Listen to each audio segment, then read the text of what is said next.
Hi there, and a very warm welcome to Season 5, Episode 39 of People Soup. It's Ross McIntosh here. But it focuses on a pretty well-known speech that Hamlet has that starts with "to be or not to be" as the question that is being posed. What I'm doing there is, it's a really simple but I think powerful and effective process of, as you're going through this soliloquy, as Hamlet talks about what he's experiencing, the choices he's trying to make, is we use the matrix as a way of mapping out the different aspects of his experience and what he's talking about. So he's naming things that are important to him. He's talking about his desire to be noble in some way, to find his way forward from this very difficult situation that he's found himself in. But then he names a lot of difficult thoughts and feelings, to say the least, that are coming up for him, about how the slings and arrows that he is experiencing and facing in his life. And again, we can just map those onto the matrix as we go. Pea Soupers, I'm continuing my chat with Dr Ben Askew.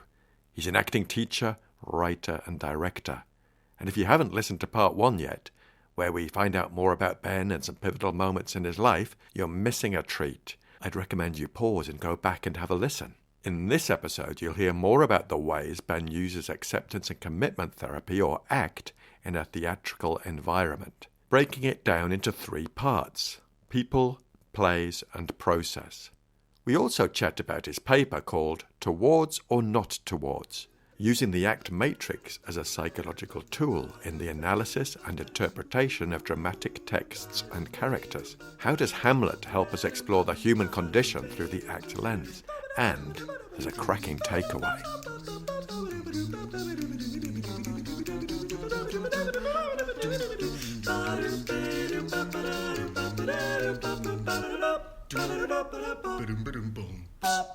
Now, for those of you who are new to People Soup, we're an award-winning podcast where we share evidence-based behavioural science in a way that's practical, accessible and fun.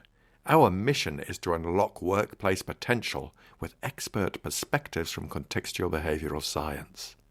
Let's just scoot over to the news desk, and if you'd like to find out more about the ACT in the Workplace Train the Trainer program I developed with Dr. Paul Flaxman in partnership with Contextual Consulting, you'll find the link in the show notes. It's coming up soon, in April and May this year, and I've trained hundreds of adults using this approach, and also hundreds of trainers too, so I'm excited to share it with you. And thanks to Joe Oliver at Contextual Consulting, there's a code for the course that gives you a 20% discount on the ACT in the Workplace Train the Trainer program, and that code is PSoup20. Also, I'm delighted to have been invited to deliver a workshop by the Association for Business Psychology on the 6th of February. The title of my presentation is How Behavioural Science Can Support the Cultivation of Authentic Leadership. You'll find the link in the show notes, and if you're a member of the ABP, it's free. Finally, there's a review in from Claire Stafford on Facebook. Claire said, "Love this one, Ross. Really appreciated how Ben shared his pivotal moments and the importance of reflecting on those to make sense of our own journeys. Can't wait to hear about ACT for Actors. My biggest frustration in working for a big global corporate is that work can feel very performative. I'm really interested in how Ben balances authenticity in an industry which is literally performative rather than metaphorically, and what we can all learn from that when our roles demand a certain game face. Can't wait for parts 2 and 3. Thanks so much to Claire and to everyone who listened, rated and reviewed. A final piece of hot news, folks. I'm redesigning the People Soup bookmarks. And Big G is dusting down the global distribution centre in readiness to send them out to folks who review the podcast. Watch this space. The furthest he sent one of the previous bookmarks was Peru. Now, try if you can to contain your excitement, because it's time to get a brew on and have a listen to part 2 of my chat with Ben Askew.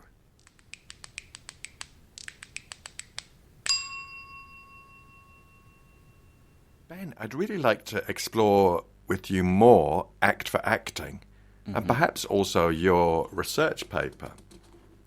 So in my notes here, it says that Act for Acting is an attempt to apply the principles of act to the processes of acting. And you developed 3 act structures for the project. Yes. I wonder if you could take us through those 3. Certainly, yeah. So, yes, this is what I like to... is this the Act for Acting project, and it has a 3-act structure, is how I like to describe it. Because what I discovered, or seemed to be the thing as I delved into ACT, was that it seemed to have potential applications to so many different aspects of what I saw as the acting process and the process of actor training, and that it was sort of overwhelming. So I was trying to kind of break it down a little bit and make sense of it. And so what I worked out is this 3-act structure, with this idea that Act 1 is about people, right? So is about, in a sense, the most direct application of ACT principles to the actor as a human being, right? Of going, how are the principles and skills of psychological flexibility, how are those relevant to what the actor is trying to do, how they're trying to develop themselves in their work. So about how can we use the things around diffusion, about present moment awareness, about identifying your own values and taking committed action, all of those things to support the actor as a person in their development. They happen to be doing this very challenging thing called pursuing, a career in acting and trying to do that. How can the skills associated with psychological flexibility support them in doing that? And the bigger picture side of that Act 1 people thing, if you look at it more at an organisational or institutional level, how could you sort of embed ways of working that would support the psychological flexibility of those that are involved in the company, in the rehearsal room, in training at this institution? So in simple terms, Act 1 is about act as it applies to the person who is doing acting. Act 2, I say, is about plays, by which I mean it's about then how do you use the ideas and the frameworks of ACT and the principles of behavioural psychology and contextual behavioural science and relational frame theory, all of the stuff that's underneath it, right? How do you bring that to bear on the way that we talk about and interpret and understand what goes on in plays and at the level of character, right? So how is it, so the first bit's about the actor, the second bit is essentially about the character and action in drama, of going, can we use these concepts to help us understand characters and plays from a more contemporary perspective? And then Act 3, I say, is about process, right? So it's about how you bring those two things together in the actual process of rehearsing and performing. In other words, can ACT help us to develop or help to inform the actual techniques of rehearsal that we use to embody our interpretation of character in a play? So we've got the 3-act structure is Act 1 people, Act 2 plays, Act 3 process. And then the big idea, the big hope, is that all 3 inform and enrich one another. And that's one of the things that I found really exciting about, for me and for the people that I've been able to work with in this way, of going, the more we explore some of these skills and exercises for ourselves as people, not only is that useful in itself, but it helps us be able to spot and understand these processes when we see them happening in character. And similarly, the more that we think and talk about character and the flexible and inflexible processes that we can see happening there, and I find particularly that really helps me and seems to help other people to actually reflect and spot things and notice stuff that's going on with me, that's going on in ourselves, right? So that's something that I think is quite cool about it, that as we apply these principles to ourselves, we're also training ourselves to interpret character. And as we're interpreting character, that's actually feeding back into our ways of understanding ourselves and our own behaviours. That's the principle anyway. I love the way you've broken it down, because as you said, it sounds enormous, applying ACT for acting. I love the way it's broken down into that people, plays and process. I'm particularly curious about plays and process. Because I think the people part is probably the most familiar to me, a human in the workplace. Sure, yeah. But can you give me any examples of how it's been used or how you think it could be used in plays and process? Maybe using a character, if you like. Well, you mentioned the paper, the article that I did last year. That was about using the ACT matrix as a tool. Ben, I'm just going to tell the listeners what that paper is called. It's called Towards or Not Towards, Using the ACT matrix as a Psychological Tool in the Analysis and Interpretation of Dramatic Texts and Characters. So tell us a bit more about the paper, please. So that one is... So it's about this thing, the ACT matrix, which I know you're very familiar with, and that's become really central to the way that I think about ACT. It's one of the tools that I use all the time.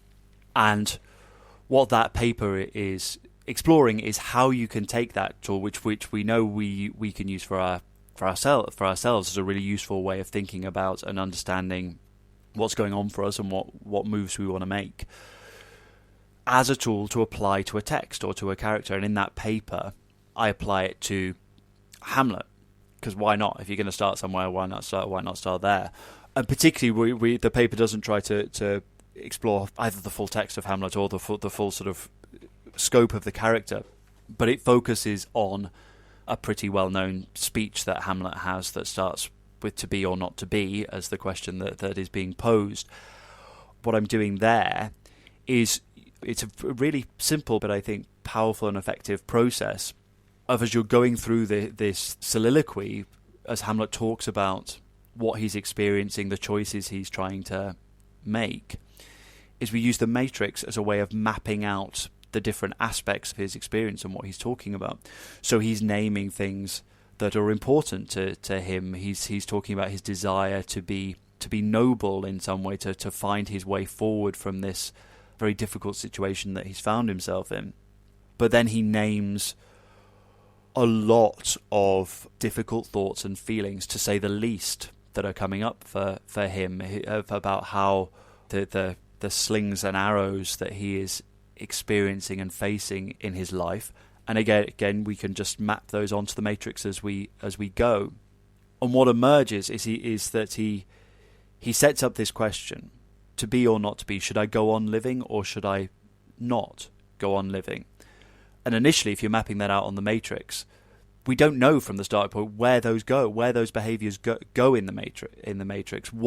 That's part of his question, right? What behaviours take me towards what I want to move towards, and what things take me away?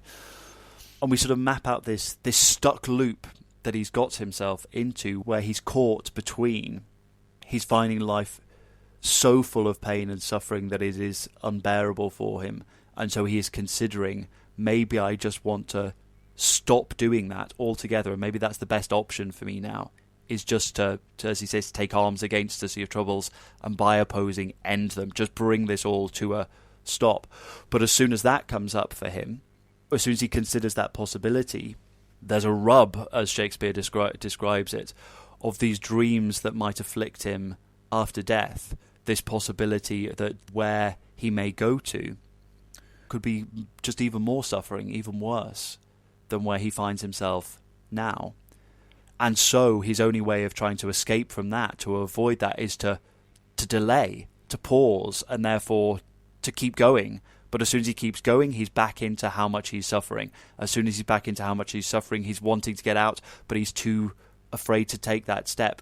So what I think is brilliant in using that tool, and is really exciting with a speech like that particularly, is I think it's exciting in both directions, in the sense of going, when you map it out and you look at a kind of textbook discussion of what does it mean to be stuck, when we're talking about being stuck from an ACT point of view, and Hamlet is just giving you a textbook on what stuckness is, of being trapped in this cycle of experiential avoidance that doesn't work, and that just leads you back into the place where you were stuck, but now it's added even more, yucky, difficult feelings and experiences to it, and trying again and going round and round and round, and being unable at that point in the play at least to find a clear enough connection to what his values really are to be the way out of this loop.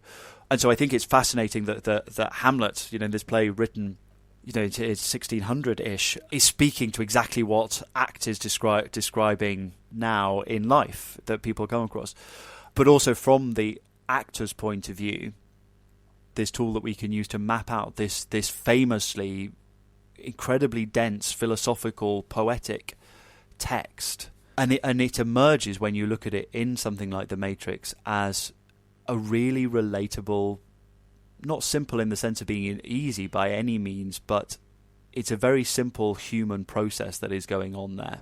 And you see it so clearly, I think, when you map it out on the, one thing that's so brilliant about The Matrix is how sort of clear and it gives you as a visual way of conceptualizing what's going on. It takes this and goes, actually, this is really human, it's really relatable, and it makes sense. And so that's one instance of going, how could you take a tool that has been designed for ACT for people in real life and go, how could we apply this to what is going on for this character, and how could we use it to help us make sense of that for ourselves, to interpret in a way that is human and empathic and that feels like it's something we can relate to. So that's what that paper is about. Blimey. This just sparks everything in me. Hearing you talk about Hamlet and unpack it like that is like, that's a really compelling way to present the skills from ACT and The Matrix, to make it something most people have in part of their experience. Mm-hmm. That speech, they have maybe just the first few words, but maybe others. But to hear you unpack it like that really lays out the experience of being a human in a really accessible way. And part of my mind leaping ahead is thinking, how could we use this as a way in for organisations to talk about characters like Hamlet or Lady Macbeth or Elsa from Frozen, to help people understand what's going on for them in an organisational context. But that's one of the things that I've become increasingly fascinated by and excited by in looking at this work, which is kind of as it should be. It kind of goes back to the thing of if there's value in us looking at characters and their stories at all, presumably it's because it has some relevance to life as we live it and as we know it. But I think it makes that connection very explicit. And in terms of me thinking about the kind of two-way street potentially of the work I'm trying to do, I've started from a point of view where I'm absolutely going, right, what can I and we take from ACT to help with acting and how we interpret character and all of that, but starting to go, oh, hang on, maybe there's stuff on this acting side of it and this interpretation of character and the stuff that we do, ACT becoming that bridge, that there's a way that I and we can contribute in the other direction too, right? That ACT and people that, as you say, are looking at wanting to learn about psychological flexibility for real life settings, that the exploration of character and stories and those narratives can be a really rich, exciting, compelling way of discovering what those processes are and learning to recognize them and why they're important and how they impact on life. Those words of rich, exciting and compelling, I think I absolutely agree. I firmly believe that the arts have an enormous and fundamental and essential contribution to us as human beings understanding the human experience. Mm-hmm. And a lot of that human experience takes place in the workplace. Absolutely. That's where people spend a lot of, a big portion of life. But to make it as compelling as this is, for me, it's genius and exciting and taps into my value of getting creative. But before I go off on that ramble, I wonder, how's it being received, Ben? How's it going down in the acting in the theatre community? Well, it really, there's been loads and loads of really positive response to this. I think And it's happened in different pockets at different times, and that's been one of the wonderful things, and is also one of the things that's becoming one of the challenges with where I've got to with developing this work. I think because I started with this group on Zoom in COVID times, and not really doing it with any expectation beyond to do it, and we got from those actors that I was working with and that were contributing to that at that beginning point, a huge amount of positive feedback of seeing how those act skills and principles that we were talking about and trying to explore together kind of go, oh, that really speaks to like a lot of the challenges that we have as actors in our work and in our workplaces, and people being very excited about that and very receptive to it. And equally with, as we started to explore some of the character stuff that we're talking about, of people going, oh, these are really great tools that can open stuff up in new ways. So that's really exciting. Then through doing some of the things that are more formal, like the research article, that opening up different things, like this conversation and conversations with people more in the act world, and people seeing like the possibilities there, and that's really exciting, and it's led to some interesting conversations. And then I've had different points of doing workshops or trying to bring some of this into the teaching I'm doing in drama schools, and going, it feels like I can introduce different bits at different points, and there's been lots of really positive responses to that too. I think where I'm at, and one of the things I'm trying to sort of find the next steps, the next towards moves to do, looking at the project as a whole, is that it's become like there's lots of really exciting fragments of how the project's developing in different contexts, and different bits of it have sort of touched different areas, and it's about going, how can I bring these different elements together in a way that I think the sort of full potential of what it is has the opportunity to be set before people, and for them to be able to respond to it as a more of a holistic thing, if that makes some sense. So it's about going, how do we bring this to fruition within the fabric of a course in terms of training?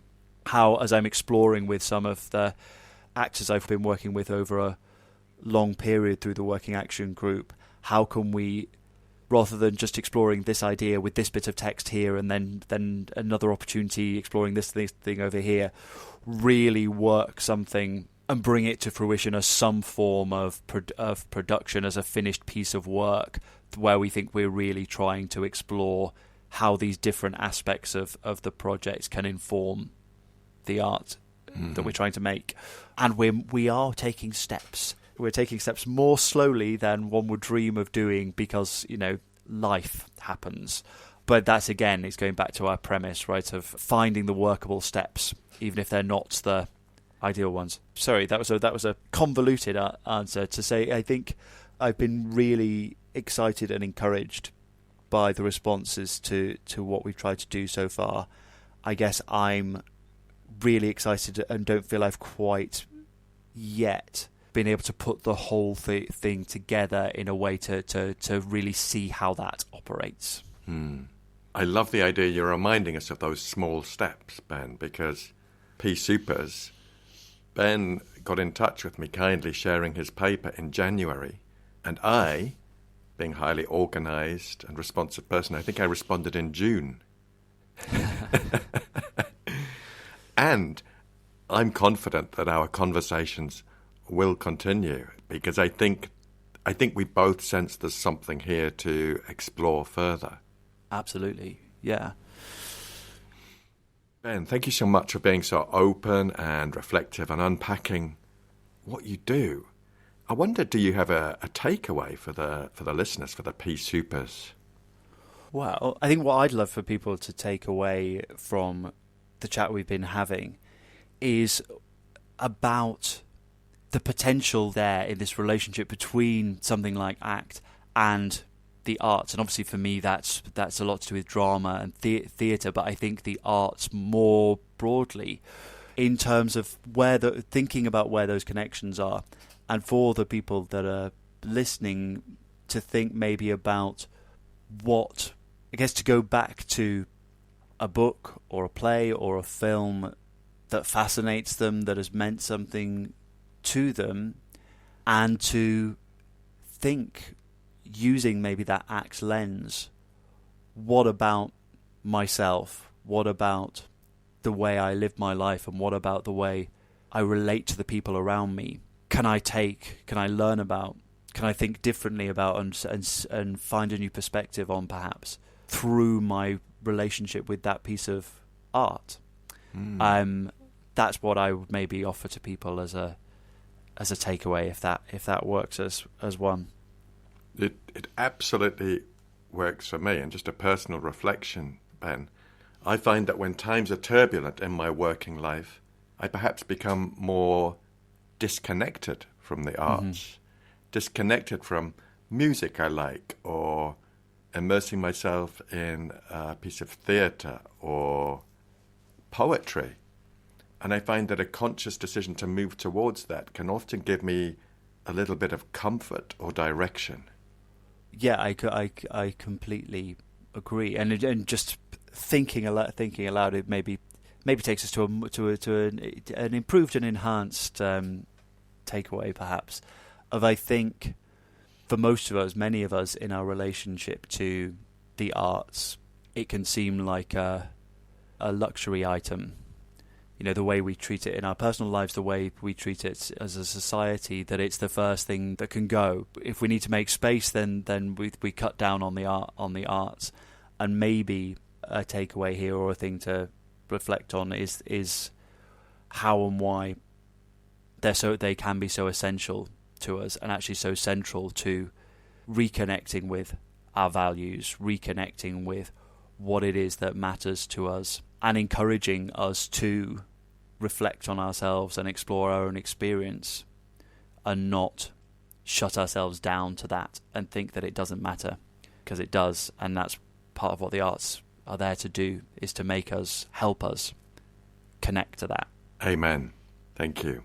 Ben, as with our other conversations, I've truly loved this chat. I found it so thought-provoking and insightful and exciting. So thanks so much for your time, for coming on the show and talking to us. Thank you. That's it, Pea Supers, part 2 of my chat with Ben in the bag. Ben's vision is truly pioneering, and next week we have a bonus with Ben, where we talk about Lady Macbeth through the lens of the act matrix. You're not going to want to miss that one. Now, we need your help. You can support us and help us reach more people with this behavioural science. So, if you enjoyed this episode of the podcast, we'd love you to do 3 things. Number 1, share it with one other person. Number 2, subscribe and give us a 5-star review, whatever platform you're on.